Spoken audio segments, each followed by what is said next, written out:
নমস্কাৰ বন্ধুসকল, আজি আমি হেৰাই যোৱা আধাৰ কাৰ্ড বা আধাৰ নম্বৰ বা এনৰোলমেণ্ট নম্বৰ ওলাই চাম। নমস্কাৰ বন্ধুসকল, আপুনি যদি আপোনাৰ আধাৰ কাৰ্ডটো হেৰাই গৈছে বা আপোনাৰ আধাৰ কাৰ্ডৰ ৰিচিপ্টটো হেৰাই গৈছে, তে কি কৰিব? একো টেনশ্যন নাই, পাই যাব আপোনাৰ আধাৰ নম্বৰ বা এনৰোলমেণ্ট নম্বৰ। চাওক ষ্টেপ বাই ষ্টেপ।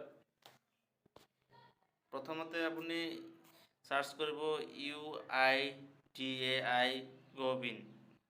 ইয়াতে মাৰাৰ পিছত এনেকুৱা ইণ্টাৰফেচ আহিব। অহাৰ পিছত আপুনি ইয়াতে চাব পাৰে যে লিখা আছে ৰিট্ৰাইভ লষ্ট অৰ ফৰগেটেন EID। ইয়াতে ক্লিক কৰি দিয়ক। এয়া চাওক পেজটো খোল খাইছে। ইয়াতে কি লিখা আছে, আধাৰ নাম্বাৰ লাগে নে আপুনি এনৰোলমেণ্ট নাম্বাৰ খোজে? ঠিক আছে, যদি আধাৰ নাম্বাৰ লাগে ইয়াতে ক্লিক কৰিব, আৰু যদি এনৰোলমেণ্ট নাম্বাৰ ইয়াতে ক্লিক কৰিলে হ'ল। ঠিক আছে, পিছত আপোনাৰ যদি আধাৰ নাম্বাৰ লাগে তে আধাৰত ক্লিক কৰিব, আৰু যদি এনৰোলমেণ্ট নাম্বাৰ লাগে ইয়াতে ক্লিক কৰিব। ঠিক আছে, তাৰপিছত ইয়াতে চাওক ইণ্টাৰ নেম। ঠিক আছে, ইয়াতে আপুনি আপোনাৰ নামটো শুদ্ধকৈ লিখিব হা। ইয়াতে শুদ্ধকৈ লিখাৰ পিছত ইয়াতে আপোনাৰ আৰু কি আছে, ইণ্টাৰ মোবাইল নাম্বাৰ। যোনটা ৰেজিষ্টাৰ মোবাইল নাম্বাৰ আছে সেইটো দিলে হ'ল, অথবা আপুনি যদি ইমেইল দি থাকে অৰ ইমেইল ইয়াতে ক্লিক কৰিলে হ'ল। তাৰপিছত আপুনি ইয়াতে দেখি কেপচাখিনি বহাৰ পিছত ইয়াতে চেণ্ড OTP, ইয়াতে চেণ্ড OTPত ক্লিক কৰিব। ক্লিক কৰাৰ পিছত আপোনাৰ মোবাইলত এটা OTP যাব।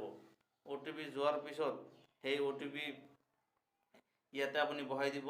দিয়াৰ পিছত আপোনাৰ আধাৰ নাম্বাৰ বা এনৰোলমেণ্ট নাম্বাৰ যোনটো লাগে সেইটো মেছেজ যোগে আপোনাৰ মোবাইলত যাব। আধাৰ নাম্বাৰ বা এনৰোলমেণ্ট নাম্বাৰ যি ওলাব সেইটো দি আকৌ ডাউনলোড আধাৰত যাব লাগিব। অৰ্থাৎ মই দেখাই দি আছোঁ, আধাৰ নাম্বাৰ বা এনৰোলমেণ্ট নাম্বাৰ অহাৰ পিছত আপুনি ইয়াতে চাব পাৰিব যে ডাউনলোড আধাৰ ইয়াতে আহিব লাগিব।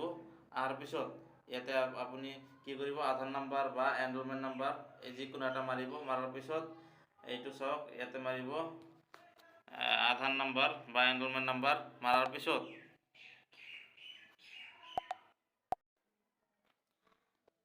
তাৰপিছত ইয়াতে আপুনি আপোনাৰ যোনটো আধাৰ নাম্বাৰ আছে সেইটোহে বহাই দিব লাগিব। এতিয়া চাওক আধাৰ নাম্বাৰটো বহাই দিয়াৰ পিছত ইয়াতে 1 2 3 যি আছে আধাৰ নাম্বাৰ বহাব। বহাৰ পিছত ইয়াতে কেপচা নম্বৰটো আছে যে কেপচা নম্বৰটো বঢ়িয়াকৈ দেখি বহাই দিব। দিয়াৰ পিছত ইয়াতে চেণ্ড OTP মাৰিব। মাৰাৰ পিছত OTP যাব। OTPটো আৰু ইয়াতে বহাই দিব লাগিব। দিয়াৰ পিছত আধাৰটো ইয়াতে ডাউনলোড হৈ যাব। ডাউনলোড হোৱাৰ পিছত আপুনি আপোনাৰ আধাৰটো অ'পেন কৰিব। পাছৱৰ্ড এটা থাকিব, পাছৱৰ্ডটো থাকিব নামৰ ফাৰ্ষ্টৰ 4টা আখৰ আৰু ডেট অফ বাৰ্থৰ ইয়াৰটো 1992 2003 এনেকুৱা। ভিডিঅ'টো চাই যদি আপোনাৰ আধাৰ নম্বৰটো নোলায় তেনেহ'লে মোক কল কৰিব।